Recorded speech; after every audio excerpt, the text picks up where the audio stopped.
according to Matthew. Immediately after the feeding of the 5,000, Jesus insisted that his disciples get back into the boat and precede him to the other side of the sea, while he dismissed the multitudes of the people. After sending them home, Jesus went up on the mountain by himself to pray. Night fell, and he was all alone. Meanwhile, the disciples were in trouble far from shore, for a strong wind had arisen, and their boat was being tossed by heavy waves. About 3 o'clock in the morning, Jesus came toward them walking on the sea. When the disciples saw him walking on the water, they were terrified. In their fear, they cried out, "It is a ghost!" But Jesus spoke to them at once. "Do not be afraid," he said. "Take courage. I am here." Then Peter called out to him, "Lord, if it really is you, tell me to come to you walking on the water." "Yes, come," Jesus said. So Peter got out of the boat and began to walk on the water toward Jesus. But when Peter saw how strong the wind and the waves were, he became frightened, began to sink. "Save me, Lord," he shouted. Jesus immediately reached out with his hand and caught Peter, saying, "O you of little faith, why did you doubt me?" When they climbed back into the boat, the wind instantly stopped. Then the disciples worshipped him, exclaiming, "Truly, you are the Son of God." My brothers and sisters, the gospel of the Lord. Praise to you, Lord Jesus Christ.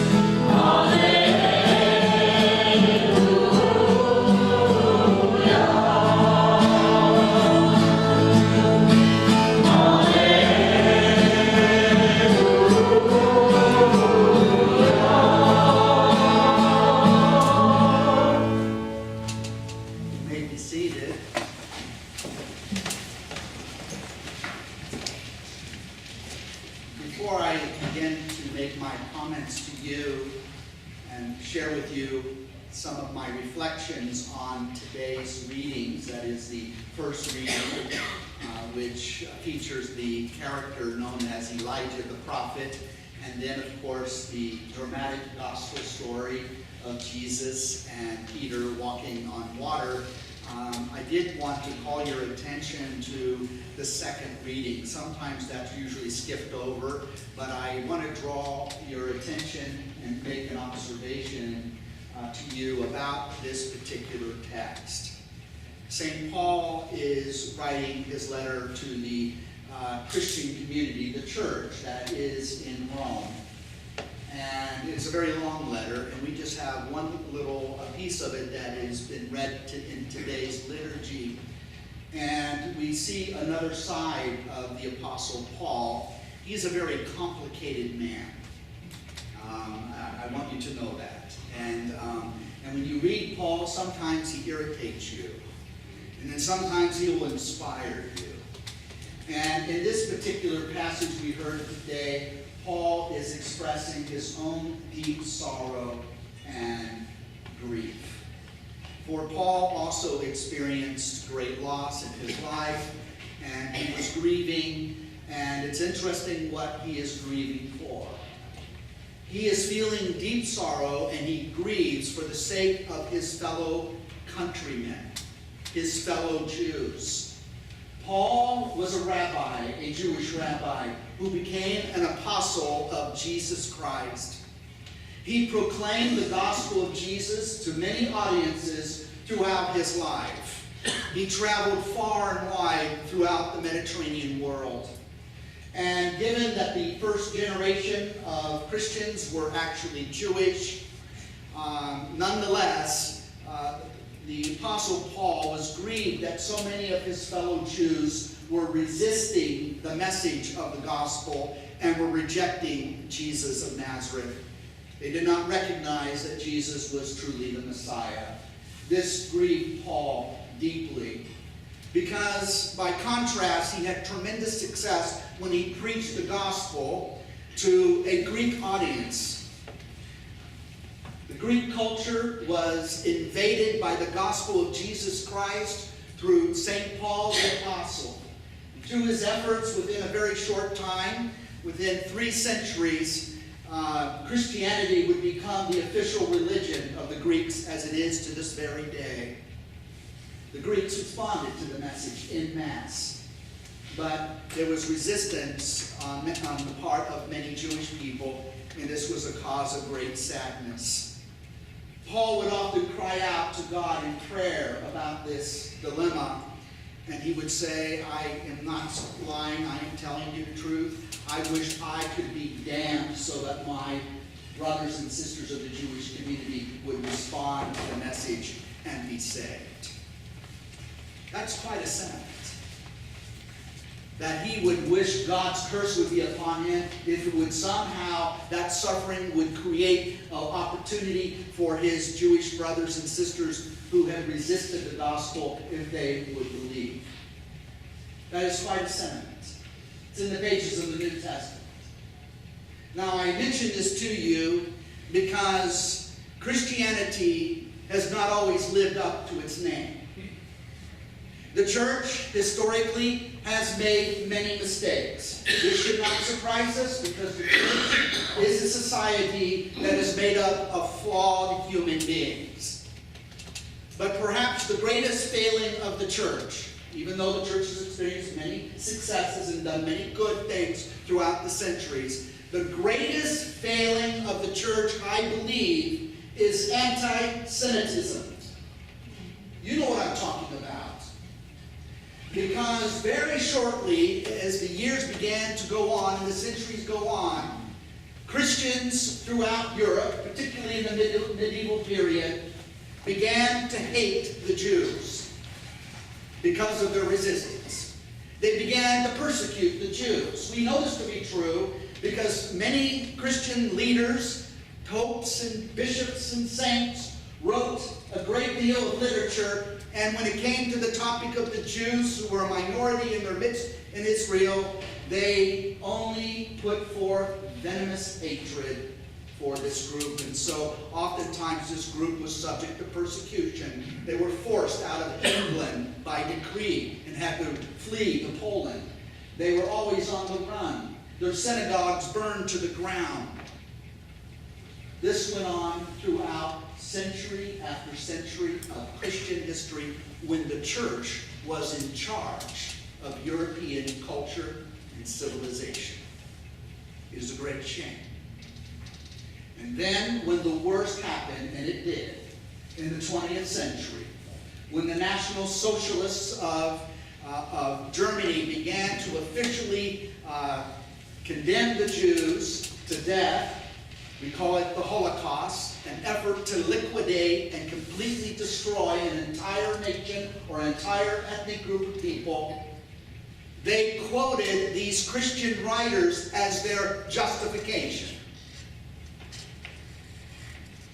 They used the writings of Christians that were written, writings against the Jews, and these very writings then became a part of the propaganda of the Nazis in order that they would be able to commit mass murder on a scale never ever seen before.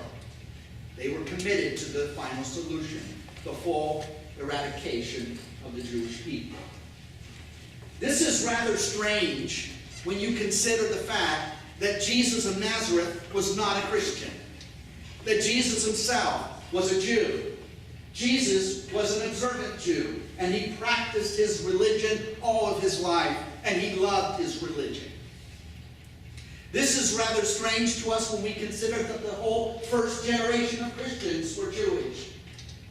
This seems strange to us because whenever we read the Gospels and we read the literature of the New Testament text, that all those things were written by Jews. In fact, our whole faith and our whole experience of God through the church is dependent upon our Jewish brothers and sisters. How did this happen? It happened, my brothers and sisters, because people were afraid. Perhaps the greatest nemesis, the greatest illness that besets our lives in this world is the infection of fear. Why is that so? Why are we so afraid?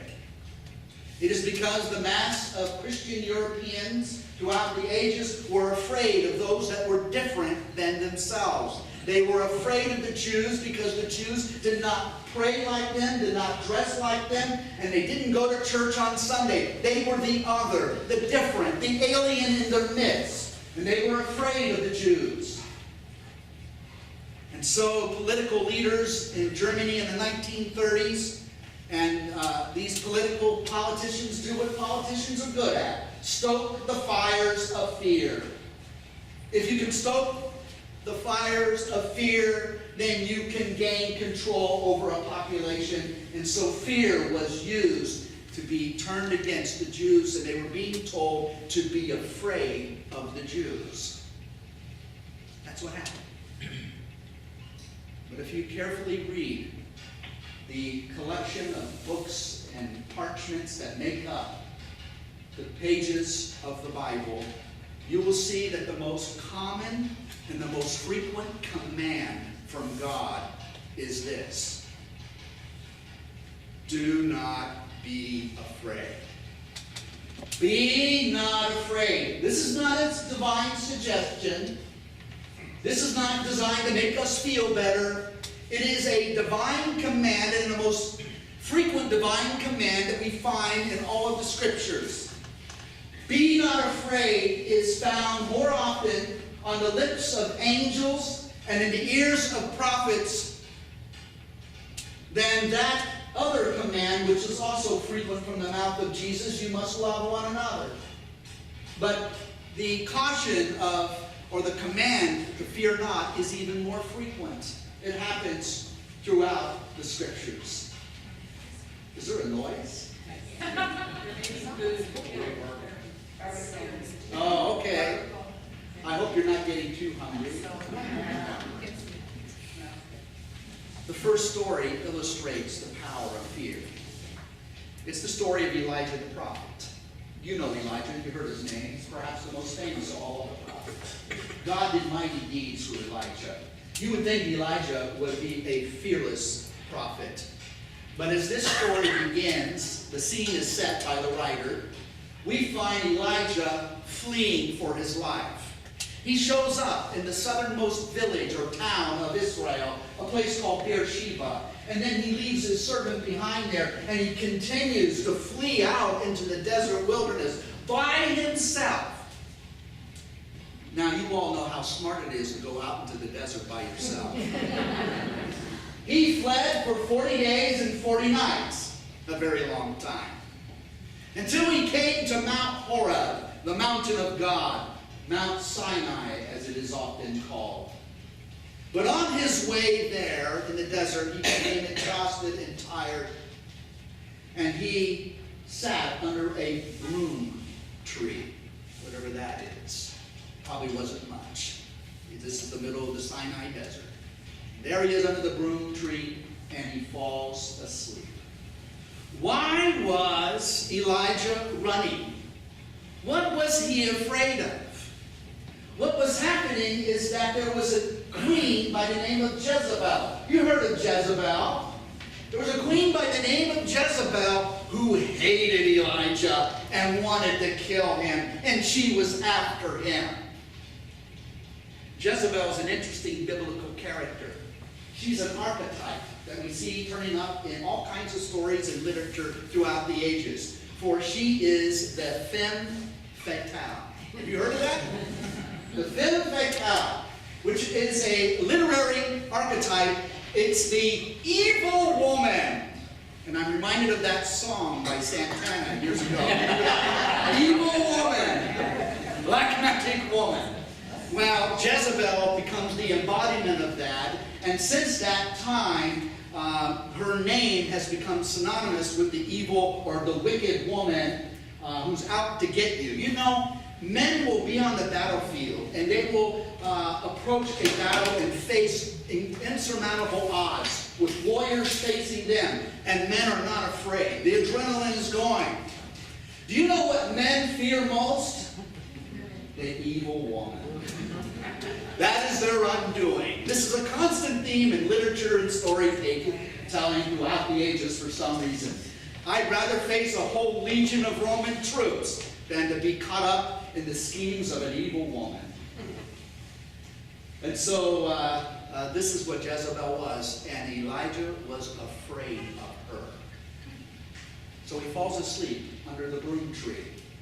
And then all of a sudden he's nudged awake. And he wakes up and there's an angel there with a loaf of bread and a jug of water, saying, "Wake up, Elijah. Here, food for the journey and drink to sustain you." It's when we are in flight, my brothers and sisters, when we are in a place of utter desperation and we are overcome with all the fears and anxieties of our life, that God meets us on the journey. He sends his angels. It might be a friend of yours. It might be someone you know. It might be an utter stranger. But somehow on the journey of your flight, you experience the grace of another who brings you comfort. And it's God who is comforting you and God who is providing for you in your hour of need. Even when we are overcome by fear and we are in flight, God is not far from us. God is ever present. He was with Elijah on the journey. So Elijah arrives at his destination, the holy mountain of God, and many centuries before, Moses was at that holy mountain and God appeared to him. You know the story, you're very familiar. And the nation of Israel was encamped around it. It was the giving of the Ten Commandments, the giving of the Torah. The foundation of the religion of Israel was formed there in an encounter with the divine at Mount Horeb. So Elijah returns to the stage of that ancient historic event. And he was hiding in a cave. Why? Because he was afraid. And then God spoke to Elijah. God said, "Stand up on the mountain and look about yourself." And Elijah obeyed God. And he stood there looking at the mountain of God. And then a great wind seemed to come out of nowhere. A wind of hurricane force came and blew upon the mountain, knocking the prophet down, no doubt. And the wind was so strong that it caused landslides on the mountain. So great rocks and boulders would roll down the face of the mountain. And then the writer of the story says this: God was not in the wind. Then the next thing to happen was there was a great earthquake, and it shook the mountain.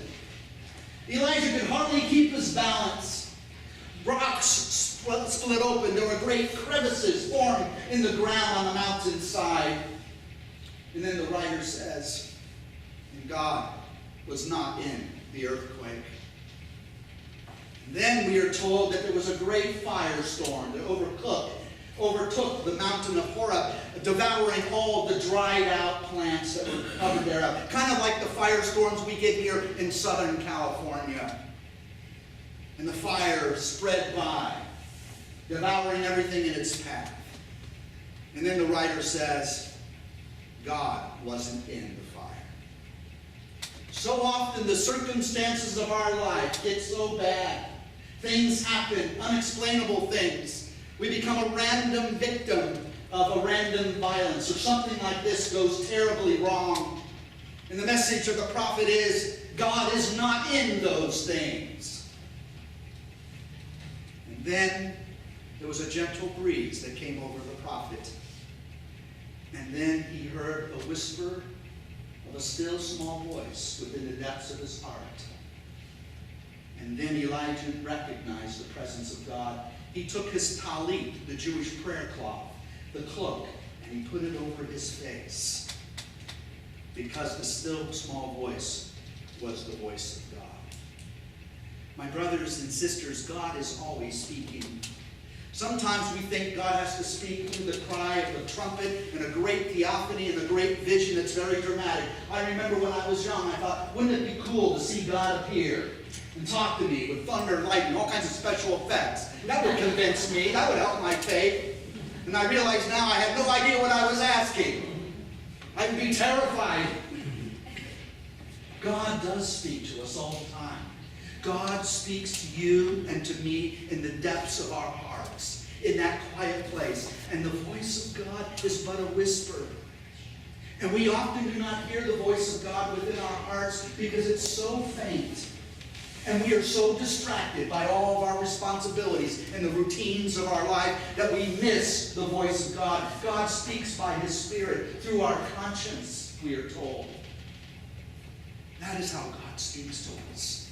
Oh, if we only had ears to hear what God wishes to share with us in the quiet moments within the depths of our being, in that secret chamber Jesus refers to, where the human spirit is in communion with the divine spirit. That is where God is to be found. That is where God is speaking. And what does God tell Elijah? Go back. Go back to Israel. Go back and face your fears. Do not be afraid. That's the story of Elijah. Now we have the gospel story. And that same thread of meaning runs all through it that was in the story that I just told you. This is an interesting story because it begins by telling you that after the feeding of the 5,000, you know that story. That's a tremendous story. Jesus multiplies loaves and fishes and feeds a crowd of 5,000 men and about another 10,000 women and children.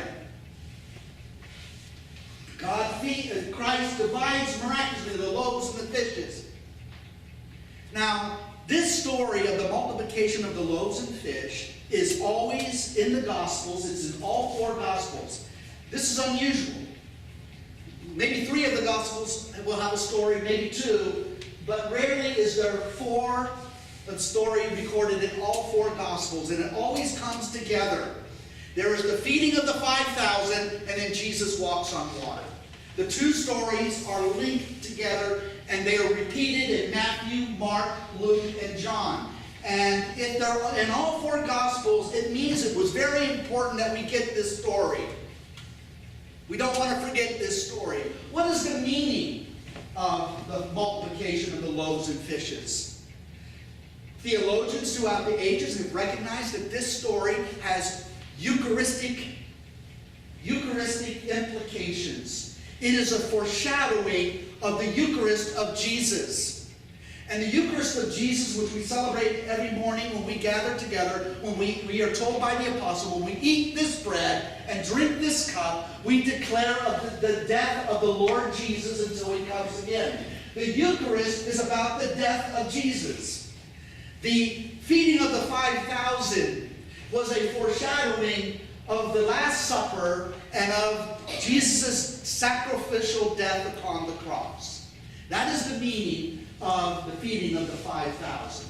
Now, as the story continues on, today's gospel, Jesus dismisses the crowds. He instructs His disciples to get into a boat and go on the other side of the sea because Jesus needed a little alone time with His Father.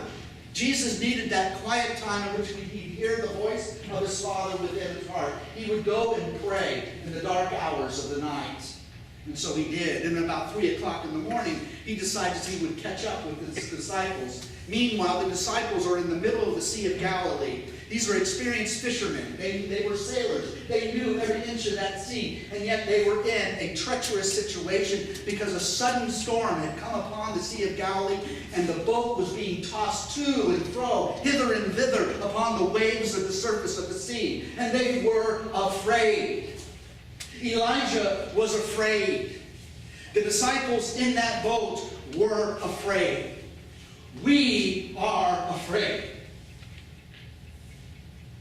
So Jesus approaches the boat, and he's now walking on the water. It's a familiar story, isn't it? We hear it a lot. We're so familiar with that story, we even make jokes about it. I remember watching a performance of Jesus Christ Superstar. Do you remember that musical? And in one scene, Jesus, who's on trial, is brought before King Herod Antipas. You know that part of the story. And King Herod was waiting to meet Jesus. He heard all about the miracle stories. And so while he's there, he's trying to convince Jesus in the presence of his court, why don't you perform some tiny miracle for us? And then the song written by Andrew Lloyd Webber, he wrote Jesus Christ Superstar, right? Tim Rice was the lyrics. Oh, okay. You know more than I do. Oh, okay. I'll see it for you. Well, anyway, do you remember the line when Herod says, just show me a little sign. Why don't you just walk across my swimming pool? Do you remember that? Yeah. So it's hard enough for us to visualize Jesus walking upon the stormy sea. What does this mean? What does this point to? The multiplication of the loaves points to his sacrificial death. Walking on the sea points or is a foreshadowing of his resurrection. For in the biblical literature, water represents death. Water is death. Like the floods bring death and havoc. Like a tsunami. Water is a symbol of death, and what is Jesus doing? He's walking on the surface. The water has no power over him. It points to the resurrection because death could not overcome and hold him. It is a picture, a prophetic foreshadowing of the resurrection of Christ. And when the disciples see Jesus approaching them on the boat, they become even more afraid because they see the figure walking on the water. They do not know that it is Jesus, and they cry out in utter fear, "It is a ghost!" They thought they were going to die. And people in those days believed that before you die, you begin to see the spirits of those who died before. They knew it was the end. They were doomed. And then Jesus utters the command. What's the command? Be not afraid, it is I. And then Peter, he's you and me. You know, he's a literary device in the story so that the reader can identify what's going on here. Peter is like you and me. He says, "Oh, Lord, if that's really you, command that I come out of the boat and walk on the water too." Doesn't that sound like something you would do? I think I would do that. Yeah, why don't you do that? That looks like I would have a good time. So Peter gets out of the water. And as Peter is walking on the water, approaching Jesus, his eyes fixed on Jesus, he becomes distracted. He takes his eyes off the Lord Jesus, and he looks at all the danger around him. And what happens to Peter? He becomes afraid. And he starts to sink. He starts to sink slowly into the water. And just when he is about to be overcome by the waters of the stormy seas, he cries out, as you and I often do when we're desperate, "Lord, save me." And Jesus takes his hand and he pulls Peter out of the water, and they both enter the boat. What is the meaning of this? The resurrection is not about just Jesus being raised from the dead. It's about Peter being raised from the dead. It is about you and me being raised from the dead. Because Jesus, who has conquered death, shares his victory with you and me. Because he's alive, we will live too. Because he was raised from the dead, we too will be raised from the dead. So there's no need to be afraid. Fear is at the root of all injustice. Did you know that? The reason why we do bad things to each other is because we're afraid. We're afraid of being killed, so we kill. We're afraid of being without, so we steal. Fear leads to injustice. But perfect love casts out all fear. And that love is what we seek in the person of Jesus. Jesus sets us free from our fears. He enables us to do the unthinkable. You have nothing to be afraid of. The most terrible thing to be afraid of is death itself. And Jesus has you already covered in that department. You have no need to be afraid. Be not afraid. And that is the gospel of the Lord. Amen. Let us stand together as we profess our faith.